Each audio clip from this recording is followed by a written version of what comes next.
Welcome back to the Find Food Freedom podcast. Today, we're going to jump in to a specific thing I thought about this as an episode because a client and I actually unpacked this week in a session.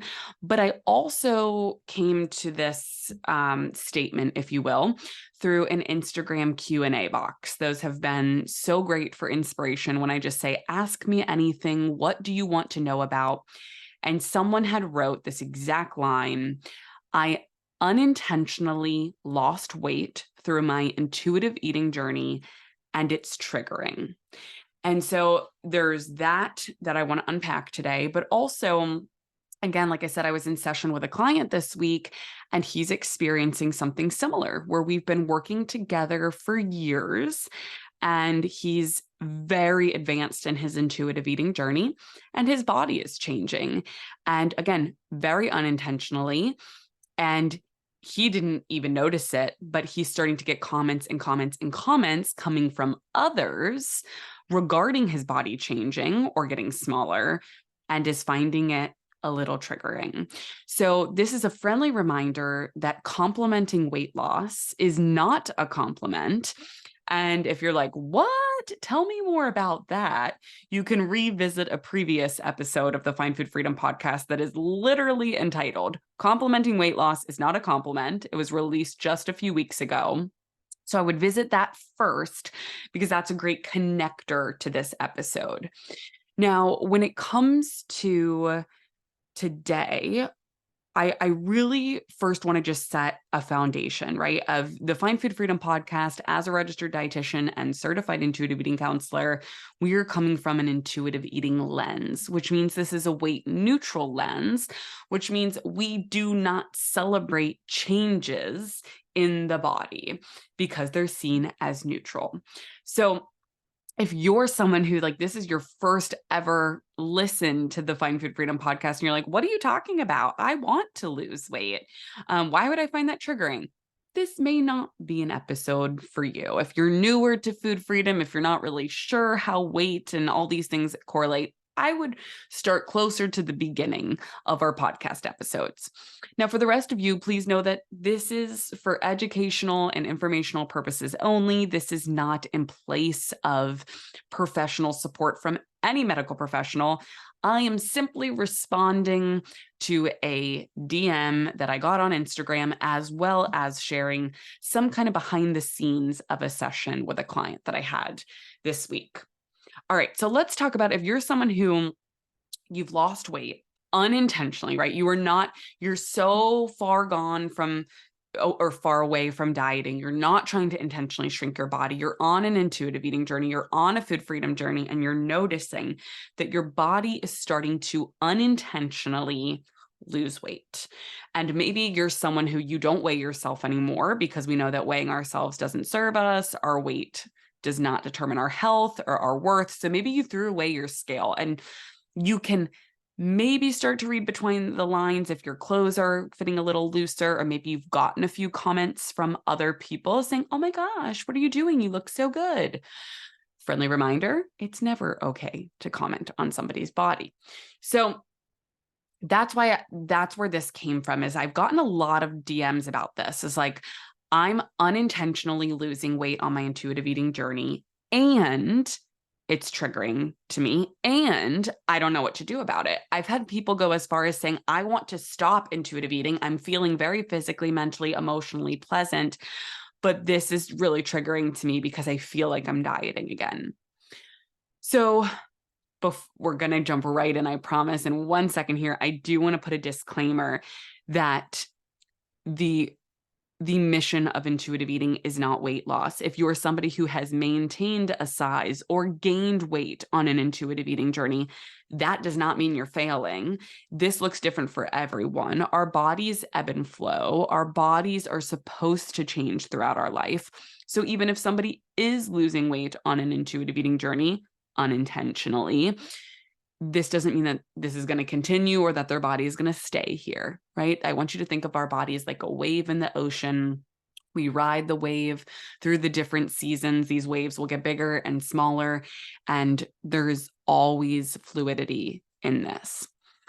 So let's go back to, why is unintentional weight loss triggering? So if you're somebody who's tried so hard to reject diet culture, you're walking away from dieting, you're not doing that anymore, you're not restricting, you're not listening to rules or meal plans or calorie counts or portion sizes, you've tried so hard to get away from diet culture, right? Well, let's go back to, what is diet culture, right? What is dieting? It is chasing intentional weight loss. All diets, no matter what the diet is, the goal that we're trying to achieve from dieting is having a smaller body, right? So if you're now not dieting, right? You're not counting calories, you're not restricting yourself, you're not tracking portions or macros or whatever it is, right? And your body starts to shrink, that is going to send off these big, like, red flashing alarms in your brain to, oh my gosh, are they dieting again, right? Are they doing something to harm me again? And that is totally normal to start to feel that way. Because what we have to remember is, we're speaking about unintentional weight loss here.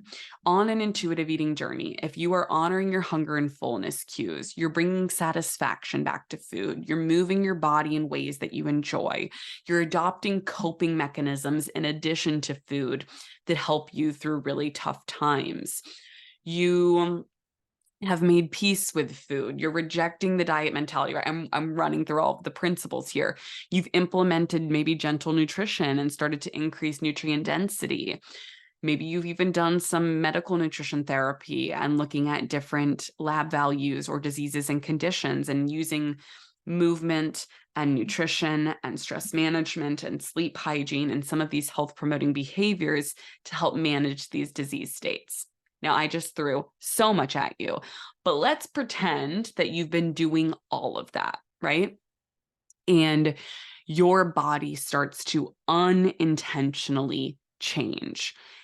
It is impossible to not get triggered by that or concerned by that. I don't want to say impossible, because I've definitely had some people be like, oh, okay. But why I think it's more common than not for people to get triggered is because if you've been dieting for 5, 10, 20, 30, 40, 50 years, you have been so locked into chasing a smaller body that now that it's happening unintentionally, it's like, oh my God, am I dieting? So we have to come back to our intentions, which, when we're looking at intuitive eating, we are trying to feel physically, mentally, emotionally pleasant in our body, right? And I just named a bunch of those things a few minutes ago, of all of the things you could be working on, that you probably realize none of those were related to shrinking the body. So if you start to do all of these things and your body starts unintentionally shrinking, it's still normal to be triggered by that, because it's like, oh my gosh, am I dieting? When the sole purpose of dieting is to intentionally shrink the body. So the first place I'll go with clients is, let's bring it back to intention. What is your intention behind your behaviors with food, with body, with movement, with everything that you're doing? And only you know what your intentions really are.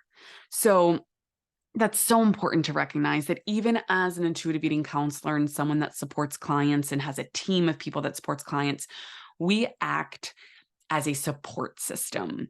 We are there to guide you, and we're there to hold space for you. And only you know what your intentions really are. Something else I talked about with this client specifically this week is to just normalize this. Like, you do not need to feel guilt or shame if there's a part of you, even just one fiber in your brain, that for a split second said, actually, I'm excited that I'm losing weight. Oh, I like that I'm losing weight. And then another part of you, like, as soon as you have that thought, there might be another part of you that goes, why did I just have that thought? What the fuck? what's wrong with me? Am I dieting again?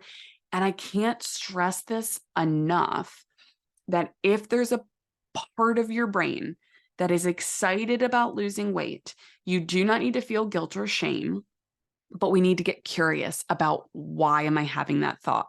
Now, first off, I want to normalize that if you've been dieting for 5, 10, 20, 30, 40, 50 plus years, there are neural pathways that have been created in your brain that are so ingrained to fat phobic belief systems of smaller is better and fatter is bad, right? Larger bodies are bad, smaller bodies are good.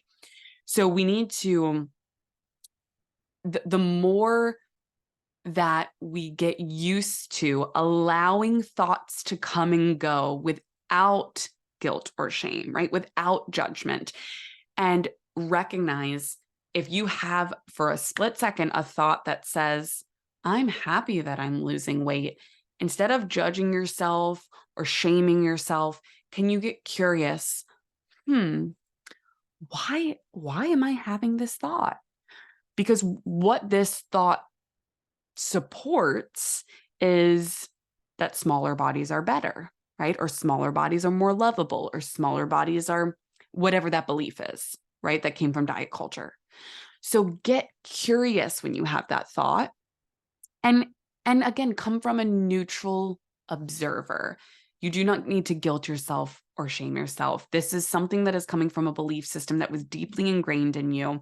You can, the fact that you are building awareness and coming to terms with the fact that, oh, you know what? There was a part of me that liked that someone commented that my body was shrinking. What am I going to do with that? And again, this is normal if you've dieted for 20 plus years and you used to chase that external validation that came from others. We like to be loved, right? We like to be sought after. We like to be accepted in our culture. But big disclaimer, let's go back to the episode. Complimenting weight loss is not a compliment. And there are many ways to be loved, accepted, connected to other human beings. And changing your body has nothing to do with how you get there. So what can you do now? If you're like, okay, I've noticed that I either enjoyed the comments that I've got from others about my body unintentionally changing, or it's triggering me. What do I do? And I've touched on this a little bit, but this would be where I really want you to hone in. Grab a journal, grab your phone and pull out your notes page and get really honest about your belief systems. If I looked at you right now and said, what were your belief systems about body size when you were in the thick of diet culture, right? So when you were entrenched in dieting, what did you believe about body sizes? And then now, and for some of you, you may be like, I am entrenched in diet culture right now. No guilt or shame, right? That's totally fine. Then you're going to stick with just that question. And for those of you who are more far along on a food freedom journey, you're further in an intuitive eating journey, what are your belief systems that you currently hold or desire to be true about body sizes? So thin bodies, fat bodies, right? Smaller bodies, larger bodies. What do you believe about body sizes? And if you're saying, oh, that all of them are neutral, right? There's no hierarchy. There's no such thing as good and bad from a morality standpoint related to bodies, these kind of things, then we can see, oh, well, then when this thought came up that I was excited about losing weight, that was serving a previous belief system that I held. And that is so normal. And then we can just let it go, right? We can just boop, we're just going to let that pass through. We're going to let it go. And we're saying, that does not support my current belief system and what I'm working to do with healing relationship with food and body. So that would be the first place I would really encourage you. And even if you're not triggered by unintentional weight loss, maybe you're someone listening to this that you're like, I haven't unintentionally lost weight. All of us collectively together still need to challenge our belief systems around body size when we are healing our relationship with food and body. So this is a great exercise to do, whether you've unintentionally lost weight or not. Secondly, I would I would get really honest with the behaviors that you're engaging in, the intention behind it. And again, I know I kind of started with this in the episode, but I want to revisit this right now to help you walk away with tangible things that you can look at. Okay. So when we come to some of the behaviors that we engage in around food, around movement, around sleep, stress management, what is your intention behind these behaviors? Is it to feel pleasant in your body, right? Is it because you enjoy doing them? Is it because it's something you genuinely want to do? Or do you find yourself engaging in certain behaviors because you feel like you have to? You feel like it's the right thing to do. You feel guilt and shame if you don't partake in these behaviors. And some of the behaviors I may be alluding to would be including nutrient dense foods into, your diet. And I simply mean what you eat and drink when I say the word diet. Maybe hydration status, um, maybe including movement that you enjoy, right? So, movement specifically, are you moving your body because you want to and you enjoy it? Or are you moving your body because you feel like you have to burn calories for punishment? So, this comes back to earlier in the episode, I said, only you know your intentions. So, I want you to write down any health promoting behaviors that you feel like you engage in and what your intention is behind them. Is it for increased flexibility and range of motion and decreased physical pain in your body? Is it for increased aerobic capacity, right? And to keep up with your grandkids or your kids or your nieces or nephews running after them? Is it to get more nutrients in your diet and increase your fiber to keep your digestion regular, right? Is it to increase your hydration and help your digestion and absorption of nutrients, right? Like these are some positive things. Now, if we look at this and flip it and say, the only intention for me when I'm looking at health promoting behaviors is it going to shrink my body? Then we know that, okay, some of the things that I'm engaging with, I might not be ready to implement some health promoting behaviors in this moment because I need to uncouple morality with food. I need to uncouple guilt and shame from food and movement. And I can't stress enough that only you know what your intentions are behind your behaviors. So, to wrap this episode, these are some things that I think can be just very, very helpful if you have experienced unintentional weight loss in your intuitive eating journey. I want you to know as well, I said this at the beginning and I'll say it again, bodies are meant to change. Your body will continue to change throughout your entire life for so many different factors. But I can promise you this, no matter how your body changes, whether it's weight loss or weight gain, your worth as a human being is not tied to the size of your body. Your health is not tied to one data point. And that, my friends, will never change. So if you enjoyed this episode today and found it helpful, please share it with a friend, share it with a family member, share it with anyone. Please also rate, review, and subscribe, and feel free to leave any feedback of episodes you want to see more of, or maybe questions that you have with intuitive eating, because I love coming on here to myth bust and cover any topics where there's confusion. So thanks so much for being here, and I'll see you next week on the Find Food Freedom podcast.